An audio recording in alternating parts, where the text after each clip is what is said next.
Hi guys, welcome back to the channel. If you're new, this is Dropping Gems, hosted by Tironi.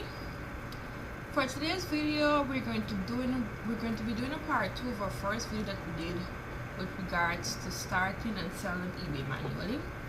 Today's video, we're going to continue on ways in which you're going to add your payment method, how you're going to opt into Seller Hub, look after your business policies, and basically have eBay store subscription started. Now, before we get started, it is important to know that the information that you've used to sign up, which is your address, your country, and your contact number, by now you should have your contact number verified, so we don't have to go through that step again. Secondly, all the information that you've used for signing up is the same information that you're going to be using in order to opt into their payments, because eBay has completely moved away from PayPal, so there's no transaction, there's no fees, there's nothing that is going to be going through PayPal.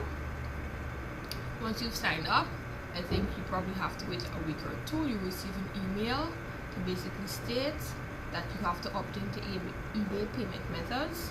You fill in your information and then you'll be forwarded to Payoneer. Now, Payoneer is a payment processing platform. It's worldwide. It comes in handy for persons, especially who don't live in the US, which I think is something that is very, very good. You're going to go through the process of signing up through Payoneer. The same information that you use in eBay, you're going to have to use in Payoneer. If you sign up as a business, use your business information. If you sign up as an individual, use your individual information. Once you finish signing up, you need to have your ID for verification. You need to have some form of billing. I would usually recommend a bank statement that will be needed for verification. If you have a US bank account, you can add a US bank account. If not, you'll have to add your local bank account depending on wherever you are. And with a local bank account, you'll need your SWIFT code and your routing number for the bank that you're using in whichever country. Alright, now that's with regards to Payoneer. So let's get started so I can show you exactly where you need to go in order to have that done. Now you're going to click on your name that's going to be here, and you're going to go to your account settings.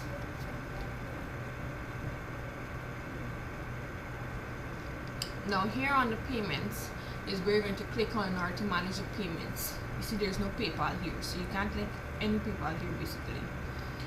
Over here you have your personal information, your addresses. It must match the information that will be in Payoneer. And here you have your seller account, seller dashboard, your subscriptions for your store, there's your business policies, etc. Now, once you've added or once you've went through the payments information, if there's an option to add PayPal, you can add a PayPal account for now, but eBay will send to you a message in order to opt in. Now when you're finished opting in, you'll receive a message like this: thank you for providing registration information for eBay managing your payments. You'll hear from us once you've reviewed the information before you activate your account for managed payments. To ensure a seamless activation of your eBay account and managed payments, you must be prompt in action in communication you receive from Payoneer. You'll have to have a login and a password for Payoneer once you've opted in there as well, but it will be considered a separate entity. Payoneer is there just to manage your payment. Just like if you have an Amazon account, you can use Payoneer to manage payments for your Amazon account. It's a separate entity by itself. It therefore means once you have Payoneer, you have it for life, whether you have an eBay or not. You can use it to collect payments from any platform worldwide, because it'll be giving you an account number and a routing number. Alright? I think the bank that they'll be using is the First Century Bank. So you don't have to worry about Payoneer. If something happens on eBay, it will affect Payoneer. No, it doesn't work that way. It's a separate entity. Now, the only thing is, in order to have a Payoneer card, wherever you are, you have to reach a threshold now. Before, you didn't have to reach a threshold. They would just basically send you a card, and whenever you have money in your account, you go to your local bank and you retrieve it. But now you have to have a threshold at least of $100. and then they're going to process actually sending you a Payoneer card with your name on it. So wherever you are, you can actually have payments. Now, one of the things that you also need to remember is that yes, it's a separate entity. You can collect currencies. I think it's US currency you can collect euros, and you can collect pounds. I think this is your currency bank accounts will be given.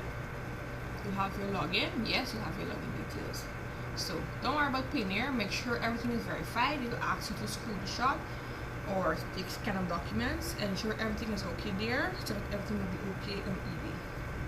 Alright? Once everything is okay on eBay, they'll send a message to say that your setup is complete and you could therefore move forward.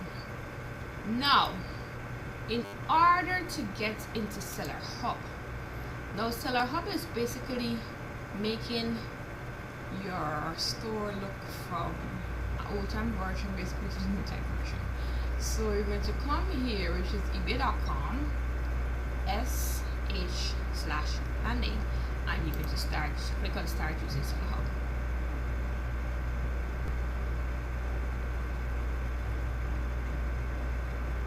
Once you click on start using Seller Hub, your seller dashboard will basically look like this in this screenshot here. This is what it looks like, and I've all the basic information. So you won't have any issues basically. For business policies, you're going to come to home, you're going to go into help, and then you're going to go to your business policies. When you get to this page, you're going to click into opt-in. Now here you're going to come, this is a page that's going to be open for opt-in. Now you're going to have your payments, your return, and your shipping. Now it's important that you paste your payment, which would not be this anymore, but it's going to be your Payoneer information. They will automatically transfer to that, so you'll have to ignore this. The next thing to have in mind is you can edit your return policy. Now for your return policies, you can have a 30-day return, the buyer pays it, the returns are accepted, it therefore boosts your listings, money back. You don't do international returns. For shipping domestic, according to who your supplier is, you're going to put in your shipping, either flat rate, which is 10 days or 5 days, or if you're going to do shipping. You have to click on one so you guys can understand exactly what it is that I'm saying. This is what it will look like. You place your policy description. Here you to state if it's a flat rate for all customers or not, or you're going to come here and choose whether you're going to charge or you're going to do free shipping. This drop down menu is going to basically send you to choose who you're going to use in order to do your free shipping. I usually do economy, which takes 1 to 10 days, just to be sure.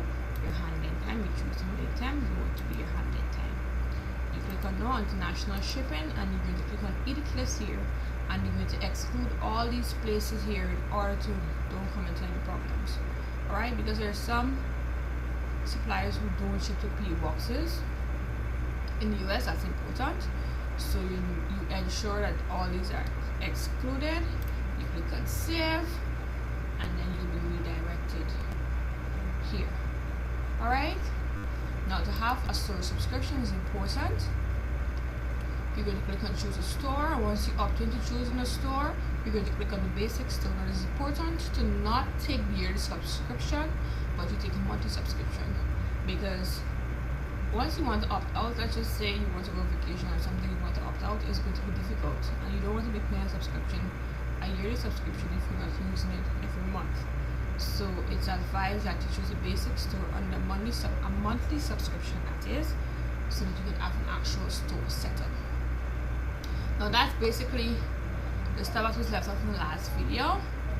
Also how to sell it up, how to perform your business policies, and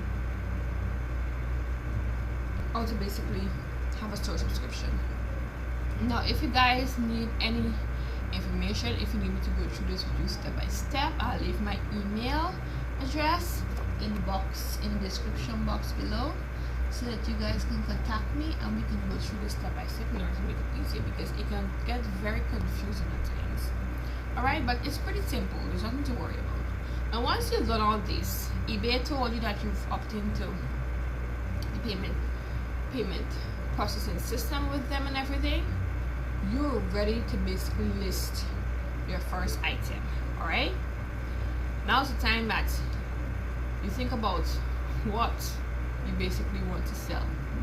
Alright, I can remember my first item. It was a pancake dispenser.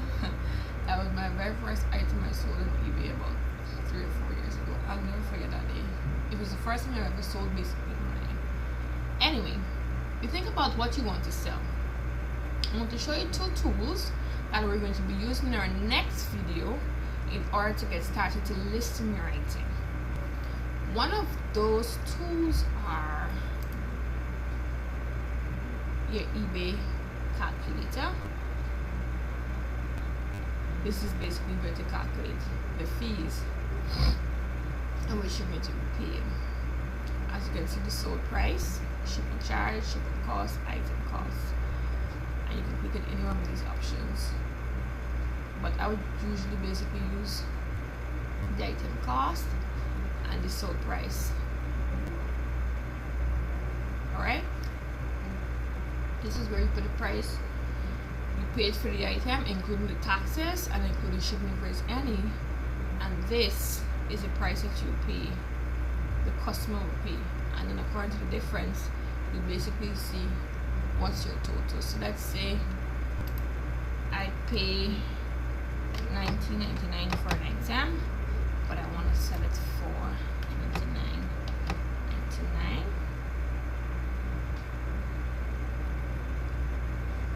Now my eBay fee will be $4.06 and my profit will be $5.94. So I'm making a 29.71 are rate of return, alternative return basically. Alright, so that's how you use this. I only use this and this price here that I'm going to pay for the item, ensure that shipping and taxes are included from wherever I'm getting the item from, and then I place what I'll charge. Alright, you also need a title builder. Here we're basically going to use this tool in order to title our items, place them for sale on eBay. So these are 2 softwares that are ready to use, that are simple, that you don't need to pay for in order to get started on eBay. They work. I'm testimony of that. So I'm going to go through our next video on how to actually list your first item, which includes a simple research, nothing too heavy and tactical. Also inserting of your photos and so forth in the description, as well for the listing, putting your description, putting everything in order, your price and everything else, and then we're going to list your first item. So thank you so much for looking at this video. If you're new here, please like, share, subscribe. I look forward to engaging with you guys. I know that this course is going to be a very, very, very helpful one, so please don't miss anything. And once again, thank you so much, and I'll see you in our next video. Take care. Bye.